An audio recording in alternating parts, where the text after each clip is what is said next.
welcoming Larry with Bishop Building Company. We're here just to kind of get to know each other for a little bit. Wanted to get some background on you. How did you get started in the construction business? You know, I kind of grew up in it. I needed a summer job, and my uncle was a builder, and he said, yeah, come on out and I'll have you dig some ditches and put some boards together. And I tell you, it really taught me a skill early on as a young teenager. Taught me a lot of things.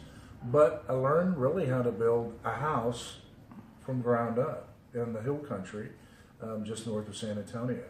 That's really where I kind of cut my teeth in construction and promised my uncle that I would go to college, and I did. I framed my way through college. I had already learned that skill really from working on his projects. And a framer is a guy that comes out and puts all the boards together and builds the structure for any type of dwelling. And so I really learned that hands-on and learned how to read plans, and went into teaching for a while.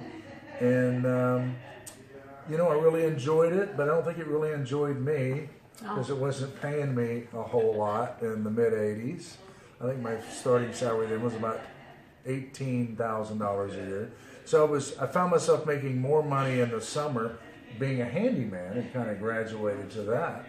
And by the mid to late 80s, the market had fallen so much in construction that I was in sales of all sorts, mostly health club sales.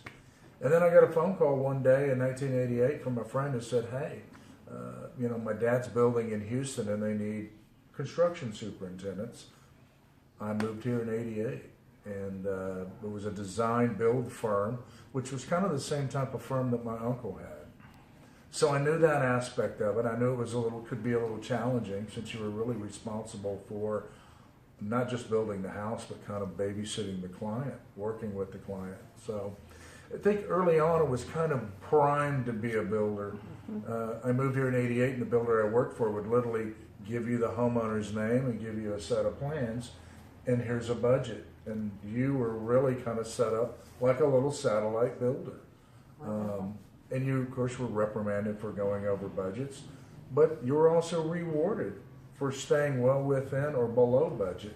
So that was my introduction to the Houston market from '88 to about '90. And then I was at a happy hour event and met a headhunter who was actually looking for builders and construction coordinators for David Weekley Homes. And we chatted, and about 2 days later I got a call from David Weekley himself. David Weekley's kind of somebody that you can't really refuse, and made an appointment with him and ended up going to work for David Weekley as a construction coordinator, and within just a few months would actually move up into a project manager ranks. So how long were you with David Weekley? About 2.5 years. Okay. And then after David Weekley? Well, another interesting situation where I was actually at dinner with a significant other and got to talking to somebody who was waiting on a table, and they actually owned and operated a rather large industrial construction company here in town, and they were looking to branch out and start a custom home business, building in River Oaks and Tanglewood, mostly catering to this owner's friends. And about 2 weeks later, I would, after I gave a 2 weeks notice, would go to work for Synchro Building Corporation, who does mostly industrial down in the Ship Channel and production facilities for Stuart Stevens. I worked and really kind of pioneered his custom home building company in both Westview and River Oaks and Tanglewood. So you're well versed in high-end finishes. That was really me kind of cutting my teeth in high-end finishes and I guess you would say high-end clients. In the early '90s, they were $750,000 to $1.5 million homes, very large, high-end finishes, red oak studies, red oak trim. We had a house we did all Pecky cypress, had to have it shipped in from Florida. That was a great experience. It primed me and actually motivated me to start a business that I've had an idea on a logo and especially how to operate a business, I thought a little bit better. But when I was in high school, my uncle bought a home building business named McKnight Homes, and he and I were riding around together in 1979, and we saw some bandit signs with a logo for one of his competitors, and he said, "Isn't that interesting? I wonder what I could do along the same lines." And I said, "Well, with McKnight, you could take the chess piece and make a logo."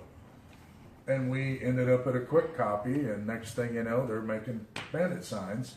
And at the same time, I actually went to school with somebody who had a last name of Bishop, and thought, well, there you go again. And in 1994, I started my own business and used that same idea I came up with. A little grayer now, but packed full of wisdom, and Awesome. all in the field training, and a lot of that's just been perfected with working with companies that want to do different things and have different ideas. I learned a lot from David Weekley. I ran into him 10 years ago in Europe at an airport, and he still recognized me. Kind of guy that I really kind of wanted to be like, you know. He was always kind of a forward-thinking kind of guy, and I think that kind of really inspired me to do the same. Well, I really appreciate your time, and I look forward to our series of videos. I believe our next projects. one, and projects, and I believe our next one that we'll be discussing will be vintage house home building. I believe you have a project that is getting ready to start. 1808 Decatur. Exactly, and then we can kind of talk about that.